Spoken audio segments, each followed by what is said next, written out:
Hello, Star Wars fans! Today we're going to take a look at how it all ends in the Skeleton Crew finale. We'll look at what questions have been answered and which ones still remain a mystery. So, lots to discuss, there will be spoilers, but as long as you're okay with that, then let's dive right in and see what we can find out. Don't forget, we have a January contest running all month long. Be a subscriber, leave a comment, you could win a book or a steelbook. Best of luck. And we have a membership option with lots of cool perks, so you might check it out in case you're interested. All right, so we don't have any more information on where the timeline is placing the show, so I'm still going to go with 9ABY. And the biggest mystery to me, we got some hints, but I don't know that we got a definitive answer, is when was AT-ATN founded? At which point in the Republic did it happen? So let me know your thoughts if you think that was definitively answered, but we'll talk about the clues that they gave us. Okay, so we open the episode with Jod turning out not to be quite as menacing as we thought, right? Jod Nana Wood at your service. But he does want the kids confined to their quarters with the droids keeping an eye on them. And he meant it. I mean, the droids literally are standing there watching each of the kids to make sure they do not step out of line. And then I loved this. We got to see a Star Wars microwave, right? And then shout out to single dads everywhere because Wendell is so proud of himself for microwaving something and he calls it a home-cooked meal. And Wim's like, yeah, Dad, whatever. But then we do get a reminder that we still don't have this answer yet, because Wendell says, how will you be part of the great work? That's what we all want to know. What is this great work? And then Wim drops a nice little Easter egg here when he starts playing with his figurines, pretending like he's going to save Princess Fern. Of course, that makes you think of saving Princess Leia, but I still, every time, think of this scene from Spaceballs. Best part of the movie. So funny. All right, so this is very interesting. Farah has met the supervisor? Because she says, meeting the supervisor at your age, it's an incredible honor, which implies that Farah has met the supervisor. At least some of the adults are aware that they're run by a droid. I think that's wild. But obviously, people have not been up here in a while. It's kind of falling apart.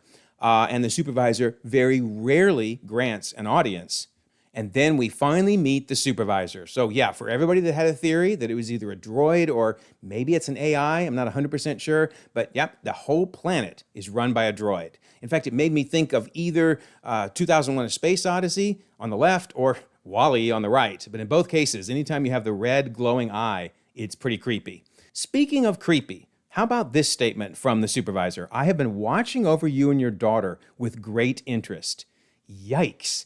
Watching over you with great interest. That is really creepy. Plus, it's reminiscent of what we heard Palpatine say to Anakin in Phantom Menace. And you, young Skywalker, we will watch your career with great interest. And this is not the only hint that Palpatine might have had something to do with setting up this droid. We'll learn more in a moment. And then I'm glad someone else thinks this is odd, right? John's like, you're ruled by a droid? And I know he doesn't like droids, but still, the entire planet run by a droid, that is weird.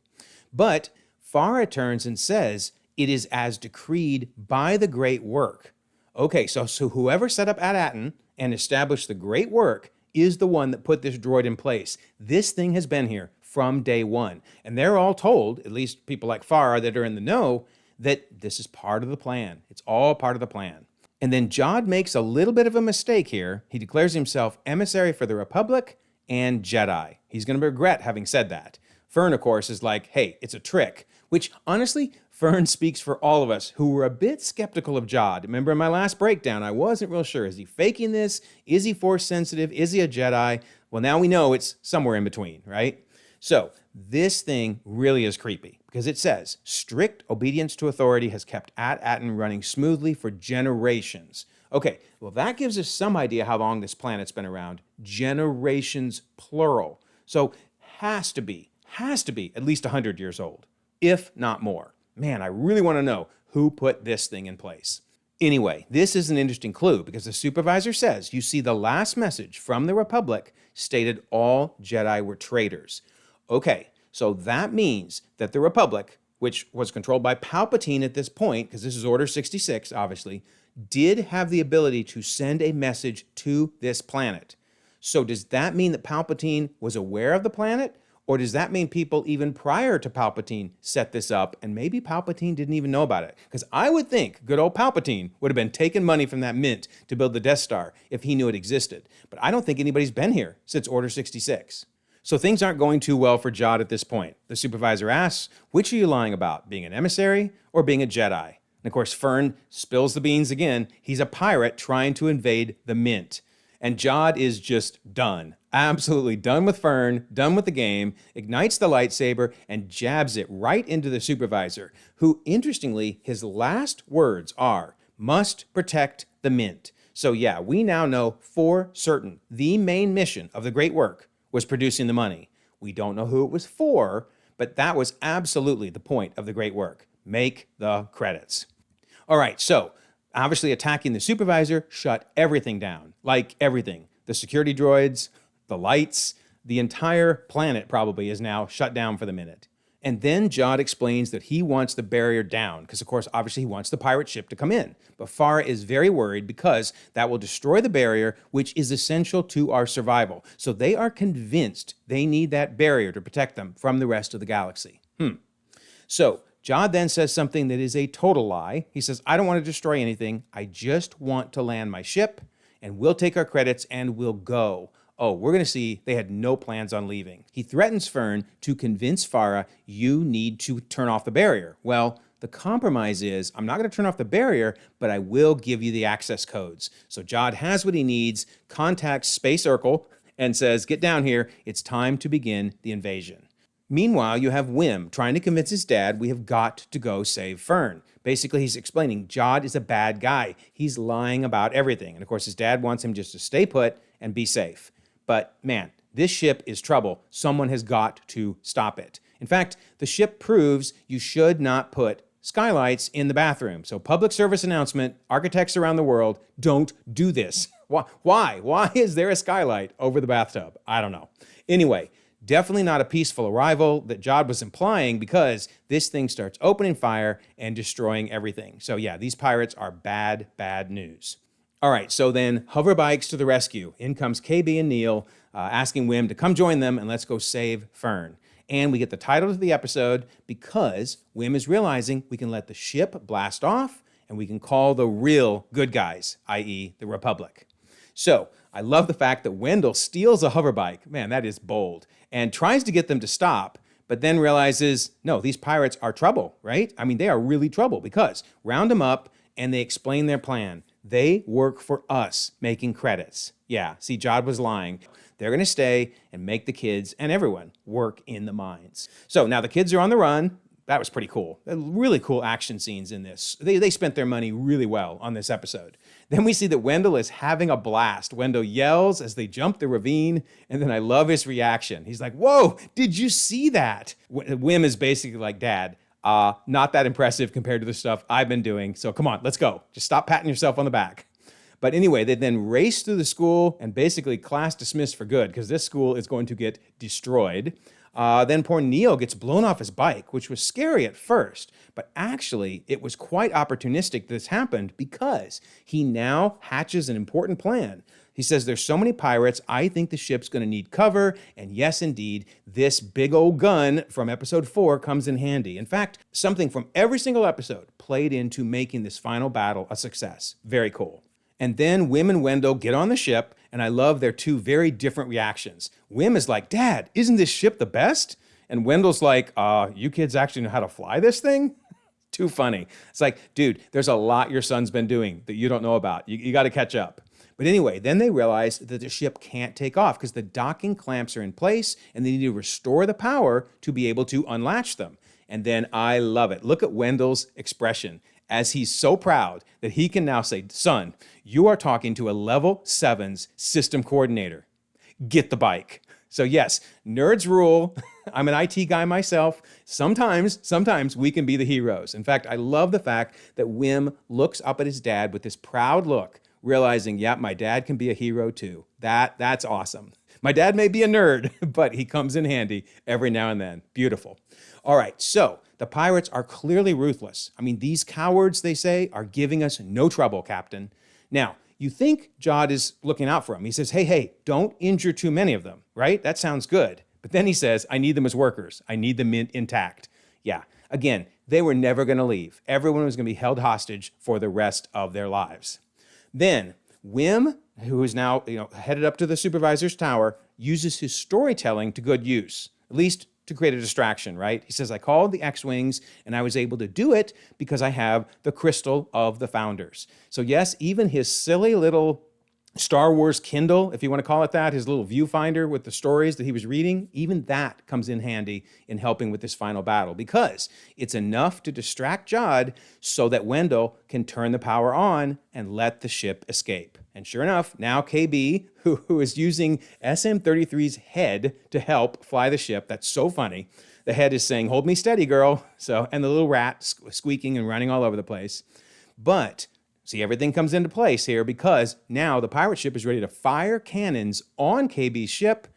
But nope, it's Neil using that giant cannon to just distract them enough for KB to get outside of the barrier. So KB takes off using, once again, SM-33's head. You can see his body over on the left. And I love the little rat just sitting along for the ride on KB's head. Too funny.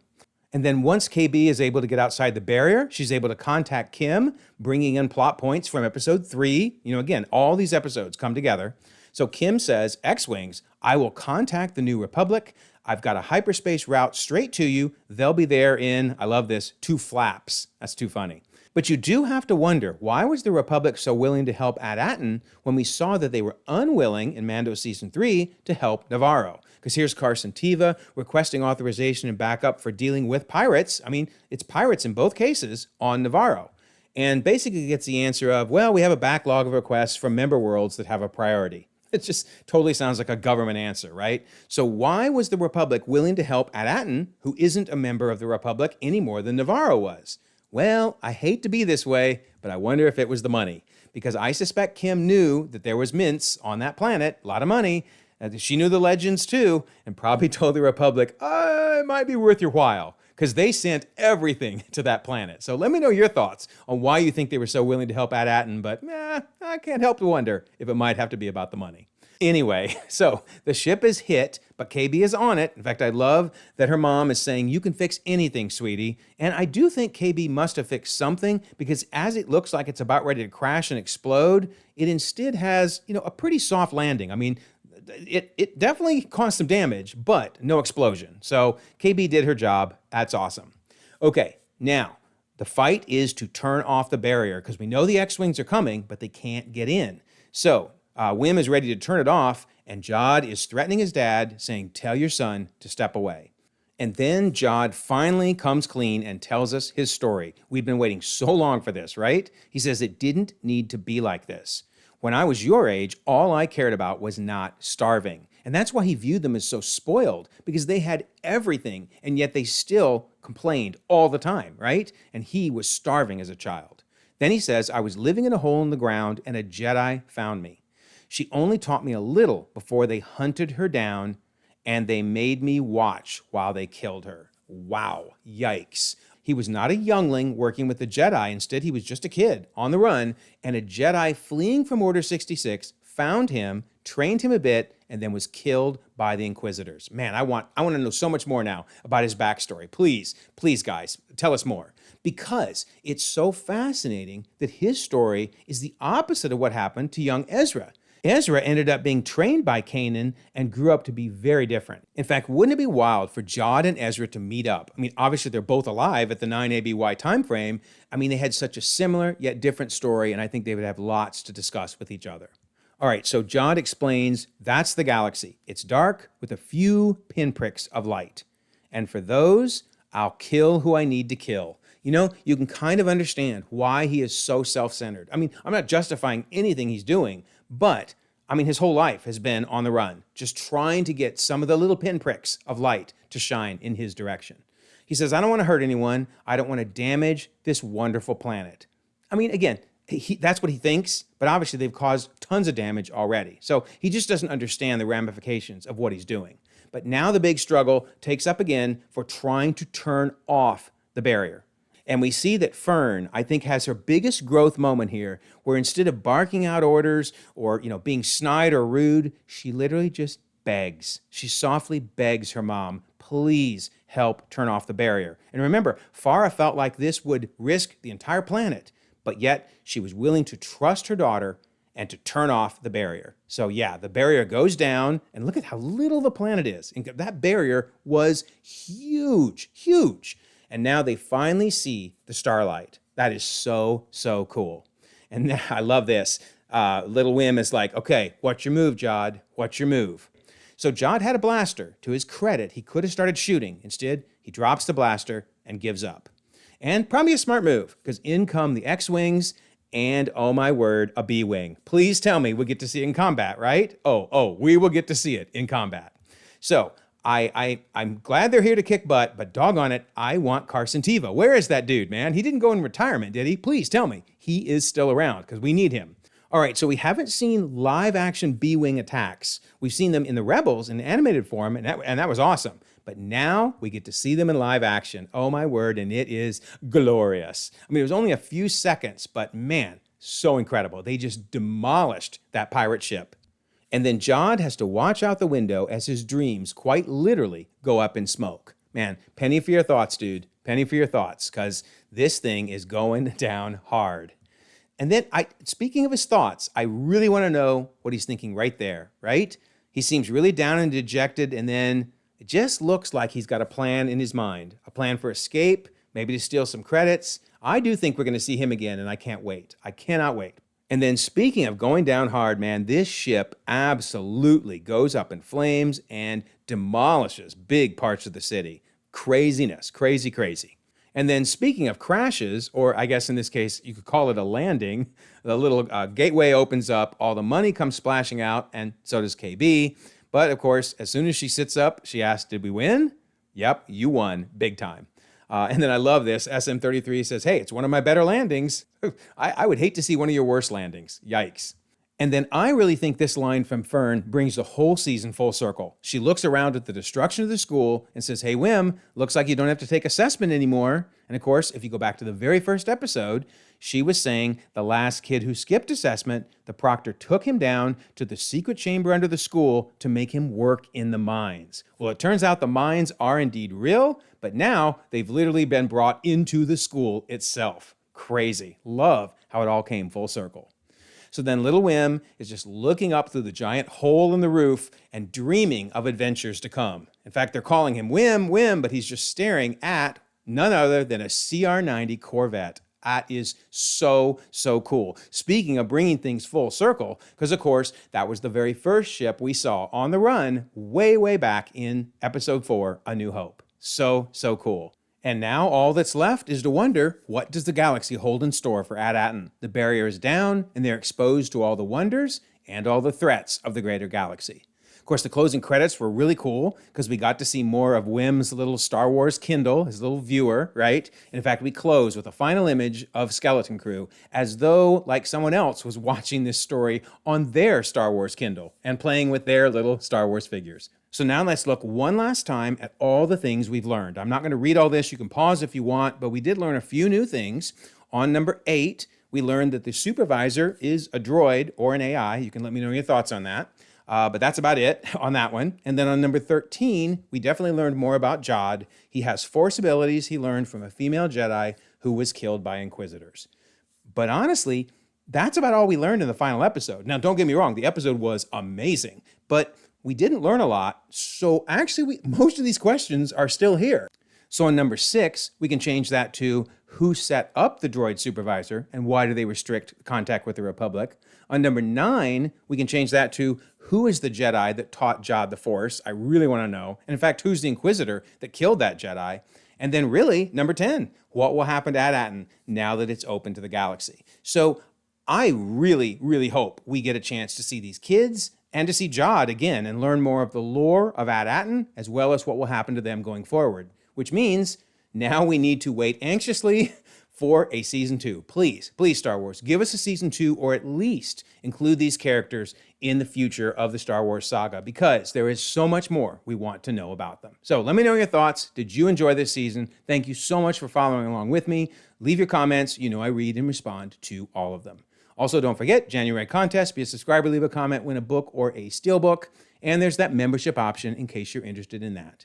And then I always love to mention the Discord. Here we are in the Skeleton Crew spoiler section talking about, well, absolute cinema. Absolute cinema. So I will leave a pinned comment so you can join us. 1,900 members across the globe, conversations 24/7, and we would love for you to be part of them. Also, if you don't mind, like this video, subscribe if you haven't already. You can check out more content, and we will all eagerly await the next big adventure in the Star Wars galaxy.